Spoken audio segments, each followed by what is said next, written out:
Hi, we are live on Citizen Watch. I am Allison Salinas. I'm running for U.S. Senate in 2022. Again, this is Citizen Watch every Monday night at 7:30 p.m. Central Time, where your voice matters. I have Chad Grimm with me this evening, and he is running for 92nd District in Peoria, Illinois, against Jahan Gordon Booth. Hi, Chad. How are you? Good, Allison. Thank you for having me. Absolutely. So so tomorrow's D-Day, huh, for you? Tomorrow's it. It's been a long, interesting journey, and we get to find out what all the hard work was for tomorrow. So, Absolutely. So I've had you at a couple of rallies that I've attended, and we've kind of met up and, run some things together as far as supporting each other and, going on from there. So do you want to tell me a little bit about why you're running and what you hope to accomplish if you should win tomorrow? Yeah, great. So I'm running. It's kind of an interesting story. It wasn't something that was on my radar particularly. The beginning of this year, obviously, things went somewhat sideways from what we were probably expecting 2020 to look like. I live here in Peoria.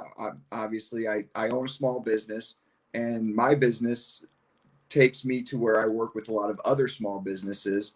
And when the lockdown started, it's hard to remember because it almost seems like it's just a part of normal life now. But it was sold to us that it was going to be 2 weeks long, and and then we were going to kind of gauge it from there. And it was told to us that it was going to be strictly in order to make sure that we can have space in the hospitals. We didn't want our hospitals overflowing.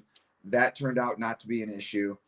And sure enough, it got politicized. Well, I've watched clients of mine that I've had with me for years lose everything they have, lose their businesses. And it's devastating. And when you look at the weak leadership that we have in Springfield, it's embarrassing. And at some point, somebody has to step up. So that was what really got my gears turning about this run. And then my particular race is as well. I'm up against a 12-year incumbent that has only had one challenger a decade ago. So that interests me as well. She is part of the machine. She's part of the Madigan group. She's part of the problem. And I think Peoria deserves better. I've got a slogan. It's called "Don't Chicago My Peoria," and I love that. So that's what we're trying to prevent. We're trying to bring hometown leadership back to Peoria, and have some more common sense in Springfield. Try to get the spending under control. I'm fairly confident and hopeful that the progressive tax does not pass. I'm fairly confident it's not going to, which I'm hoping then it forces Springfield to take some fiscal responsibility. So. Awesome. Well, so let's talk a little bit about your opponent. Okay. Gotta love her. With all due respect, she's run her run, and you and I kind of have the same view about her. She's her time's been up for a little bit, and she just hasn't had anybody run against her, and that's okay, and that's whatever. But she took you to court, man. She really pushed some of those buttons. So what was that about? Well, she took me to court twice. So there's a little more of a backstory to this campaign. So I'm going to have to give you the whole backstory in order to dive into that. Absolutely. Okay, because ballot access is something that I'm passionate about. And, in 2012, I've been politically active since probably 2003, but I didn't decide to throw my hat in the ring until 2012. And it was for this race. And this would have been her, in 2012, this would have been her third term, I think. She got elected in 2008, so 1, 2. Yeah, her third term. And at that time, she actually put plants inside of my campaign so that they could gather petitions as well, knowing that they had already circulated for Dave Kaler, which the way that we read the law, the way that our lawyers understood it, which not many lawyers do understand election law because it's extraordinarily complex. Right. But we were under the impression that it was a general election, and those signatures that were circulated for Senator Kaler were to get him on for a primary. So there is a little bit of wiggle room there, but at the end of the day, she sent the plants in. We collected almost 2,000 signatures to get onto a ballot for state rep seat, and we wound up getting thrown off on a technicality. So then that bothered me a bit because I didn't think it was fair, because I think the threshold at that time was 1,500 signatures versus her 500 that she needed. And the fact that we still got thrown off, that doesn't seem to me like open and fair elections. So Right. how do you prevent that from happening again is you run for the highest office in the state.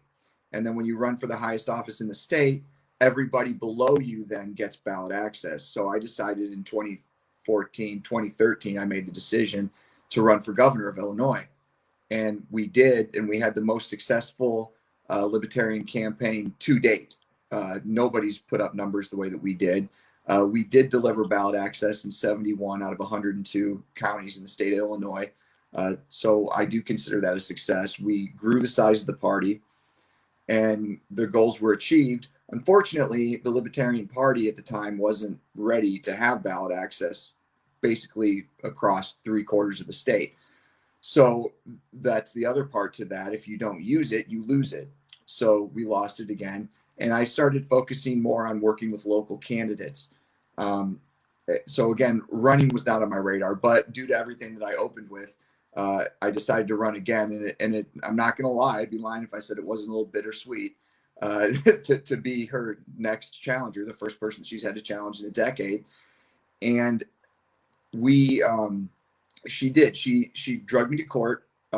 This time also, she had one of her cronies pull my petitions, and as soon as we saw that, we knew what was coming. But due to the lockdowns, we sued the governor and we won, which was the reason why we now have 9 libertarians running between Tazewell and Peoria County.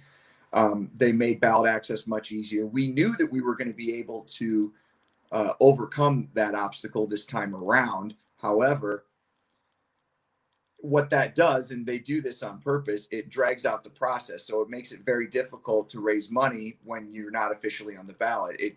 It kind of stops your campaign a bit, you know. So we did spend time going to court. The Democratic Party also tried to throw off the entire county slate in Peoria County. We defeated them as well. They basically just had no case, and they were trying to kick the can down the road. As a matter of fact, when you talk about the county candidates, that case was a little more brutal than mine personally. Mine I had a lawyer take care of, and I was not even present for the hearings, but I was present for the county. And the county, we had somebody that challenged, that is somebody that works in the that she works for the county. I'm not exactly sure about what her title is, but she was living in a house, and she's a Democratic precinct committee woman. She lives in a house, or she claims that she lives in a house that's abandoned. So that should make her a non-qualified objector. Well, it didn't, but at the end of the day, as opposed to taking 2 hours in court, it took us 5, but we prevailed there too. So we beat him on every forefront this time around. Awesome. Well, I, for one, am very happy about that. I saw that I was sitting on my couch today, and I was like, yes, go Chad. So I'm probably one of your biggest supporters. So let's talk about your objectives a little bit. I know one thing that is near and dear to your heart is the police station and the men and women in uniforms. Yes. You had attended a Peoria Back the Blue. It wasn't my event, but it was a friend of mine's, and I was speaking, and I wanted you to speak, and you came out and spoke.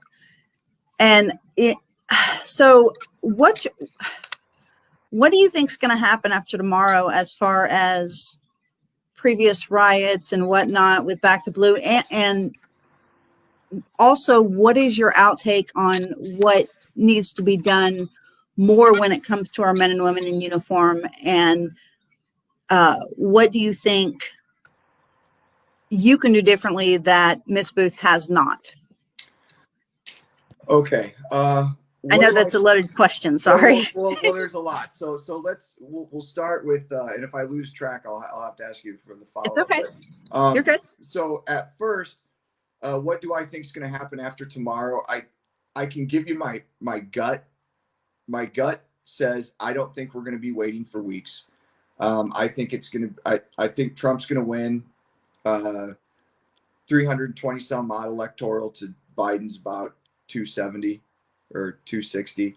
And I can tell you how I get there, but I guess the point to that is I think people are going to lose their minds, and I think there's going to be more unrest, and I do think there will be some type of a court battle at some time throughout this process. It's going to be very difficult. I think at the municipal levels, and part of being a state representative is being able to work with all the local electeds in your district that you represent at the state level.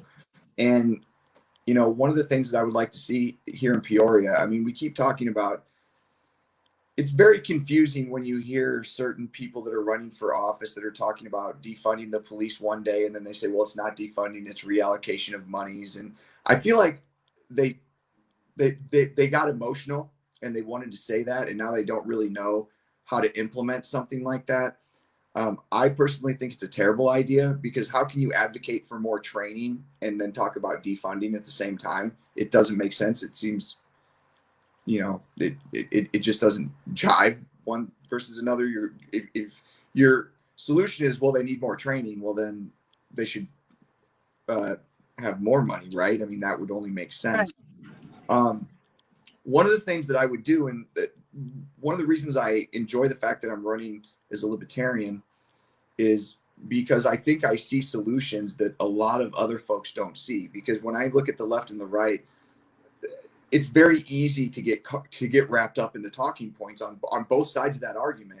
And I've spent a lot of time kind of trying to figure out, because when I ran for governor, for example, I ran against both a Republican and a Democrat. So what I was trying to do is try to figure out, okay, what are they saying that we could get the job done that would seem like a compromise? And when you talk about the police, there's always things, when you look at an organization, there's always things that can be done better.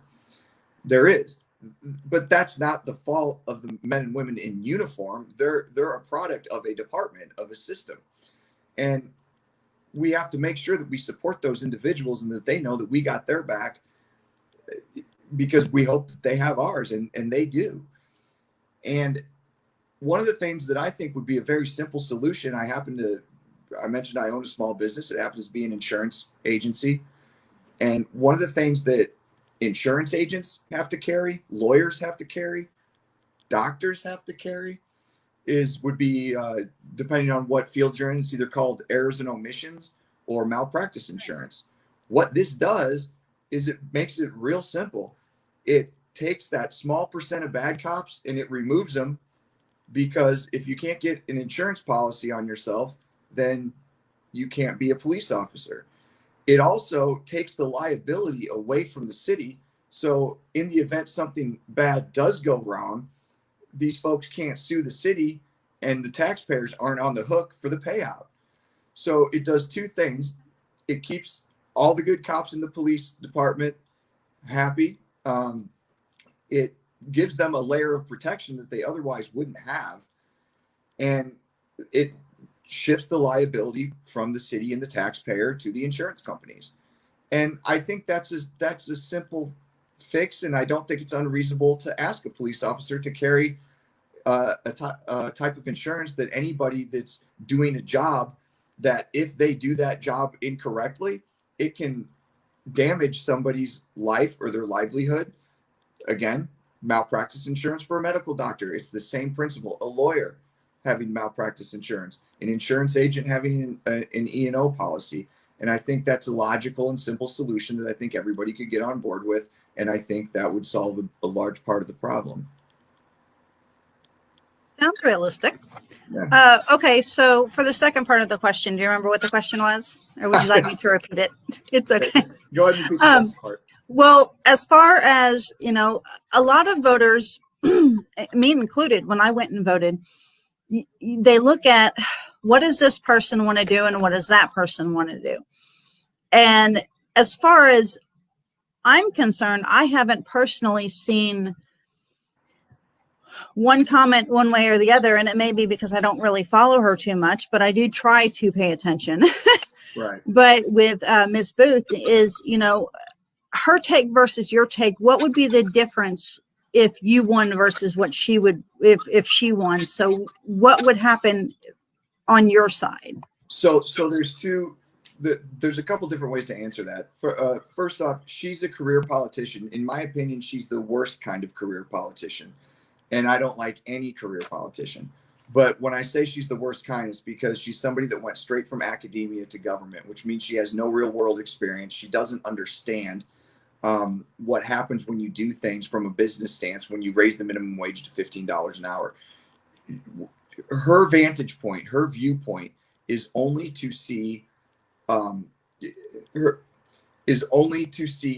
she's, in her mind, if she raises the minimum wage, she's helping people. She has no comprehension that what that does is it makes business owners like myself. And I'll give you an example. I had a part-time assistant, and that was probably 20 hours a week at probably $11 an hour.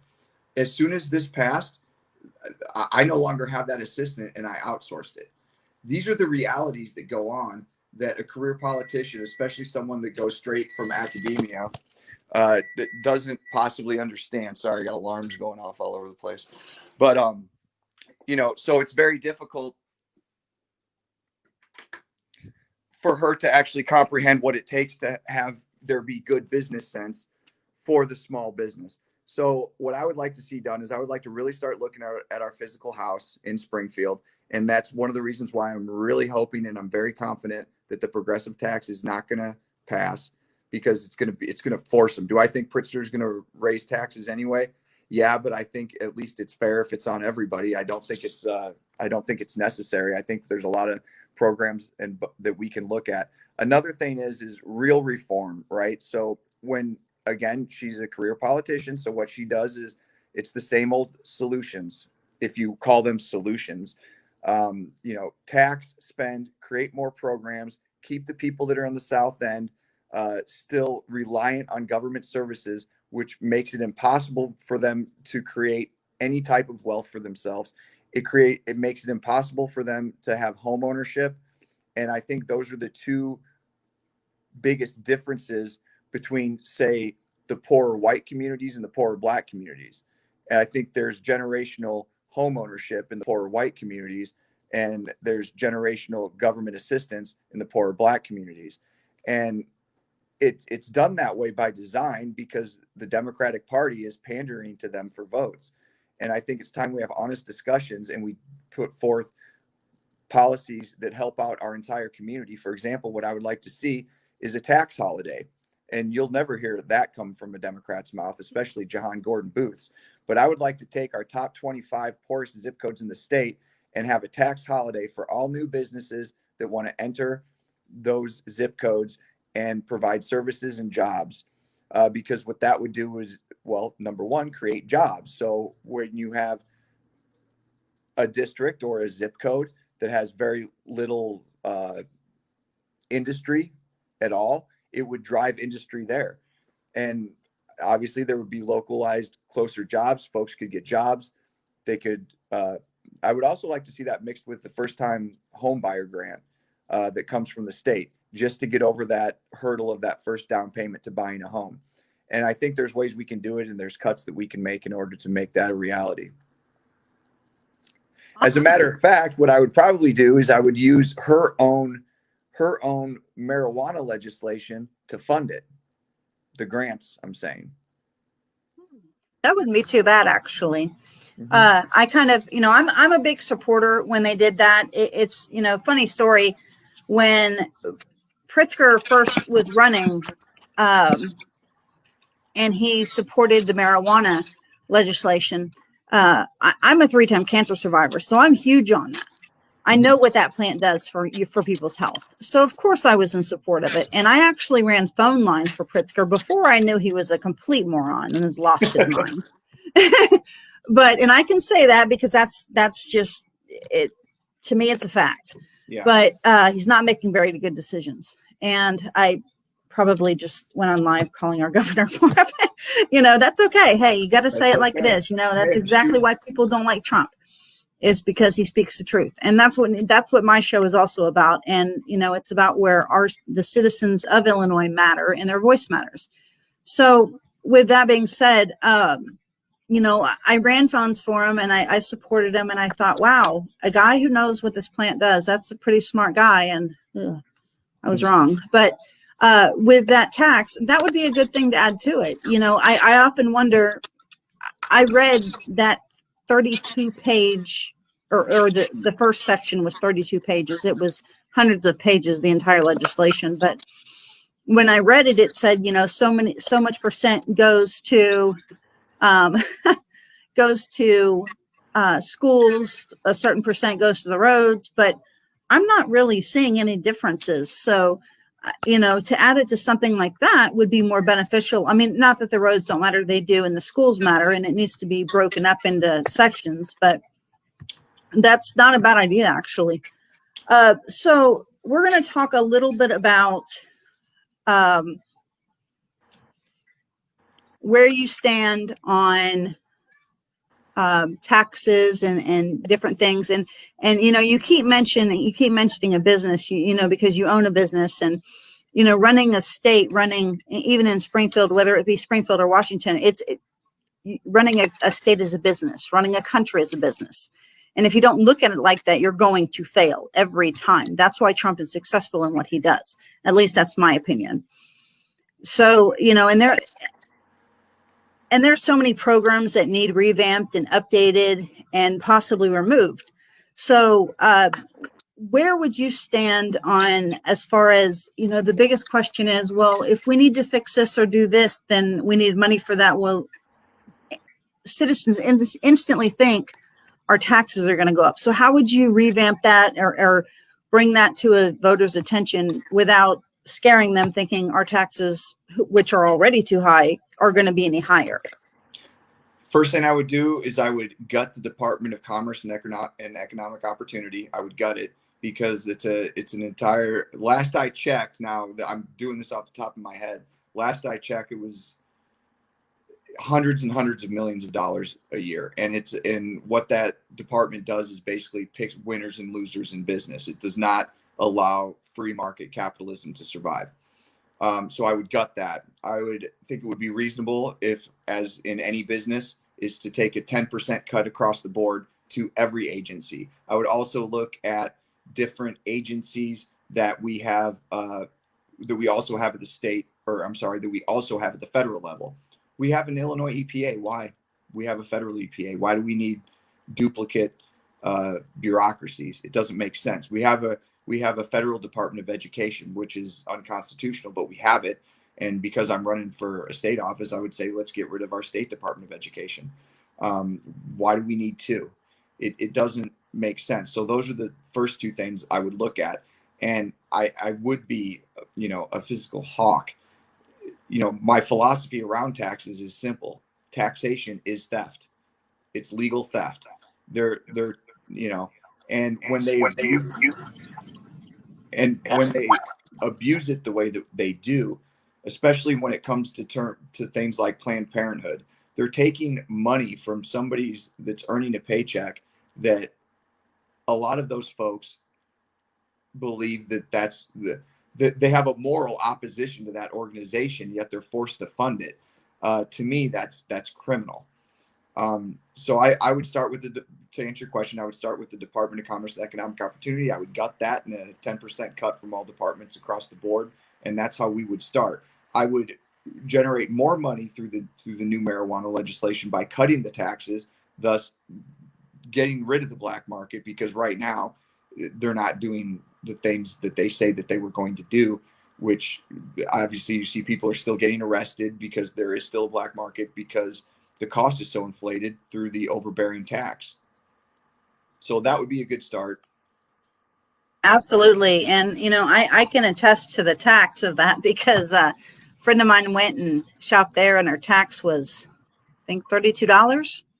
It's insane. She bought two items, $32 worth of tax. It's insane. It's like a 33% tax. And you get to a point, and we're there with a lot of things. I mean, but you get to a point of diminishing returns when you overtax, because then people don't buy it. And especially something like a plant that, I mean, you can grow it, it's not like it's hard to come by. So yeah, I think I think that wasn't very well thought out. Right. So I think those are some things to explore. Absolutely. And we have some comments here, Chad. So Chris Roper says 100% cheaper to still buy them on the streets. That's a problem. Just like you were saying, it's, because then Chris Roper again said, it causes more crime. And it does. And then your jails are, more people are in jail for something, that could have been handled a different way. Right.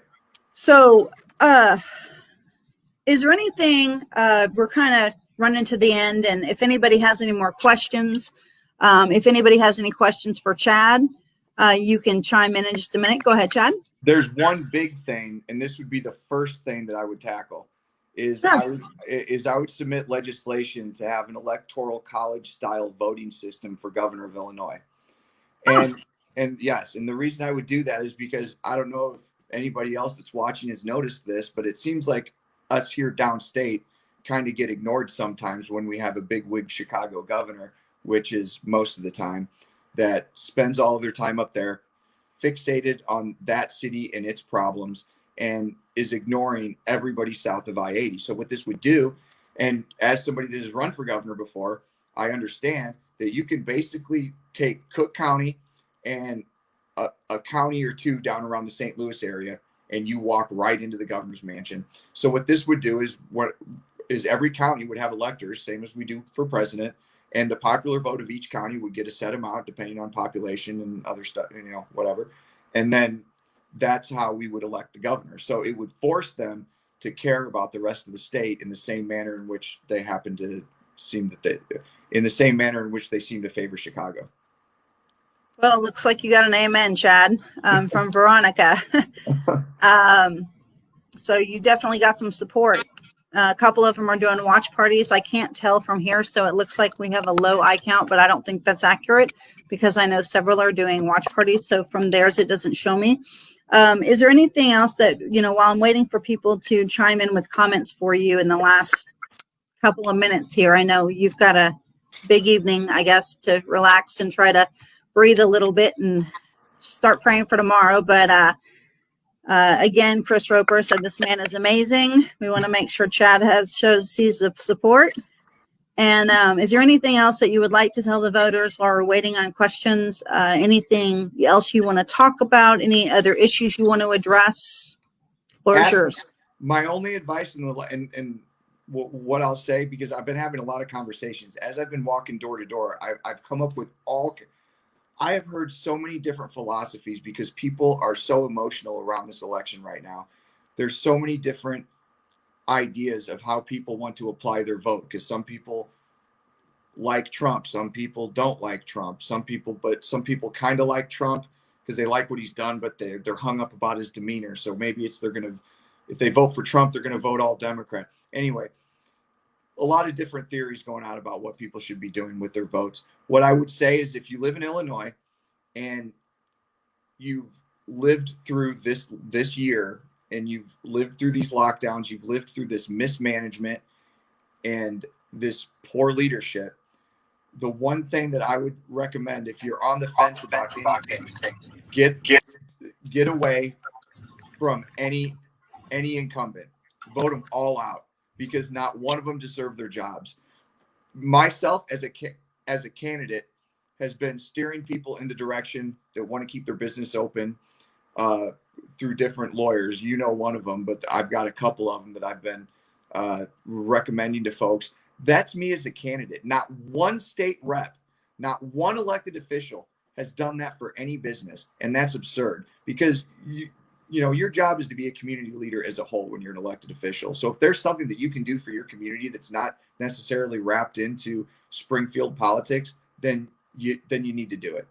And I think I was very disappointed to see, again, the lack of leadership from our elected officials here in Peoria. And I'm fairly confident, with the exception of a small few, that's going on all around the state. Right. Well, we actually have a question, Chad. Chris Roper wants to know what your stance on helping the veterans in Illinois are. He is a vet. He's a vet. I would do absolutely anything within my power to help the vets. I know the VA is more of a federal issue. Right. So I would be all ears on that, but I would do absolutely anything I could to help the veterans, because I support them and I think that they get overlooked way too much. And I also think, again, this is a federal issue, but the VA does not work in the manner in which it should. And I think that we need to use that example more as we lean down the road of talking about what socialized medicine in this country would look like. And I think there's ways, especially as somebody that's kind of in that field, there's better ways to get proper health care. And some of it would be giving money directly to the veterans in a way that they can use as, for health savings accounts or whatever. But the first thing we got to do is get Obamacare repealed before we could, walk down that path. Absolutely. Okay, well, we are going to end this segment. Thank you, Chad, for coming.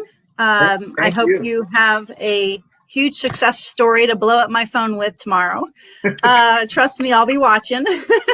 My stomach's been turning all day for everybody who I care about. And just so you know, the guy who popped on, he's actually running for governor, Chris Roper, in 2022 against Pritzker.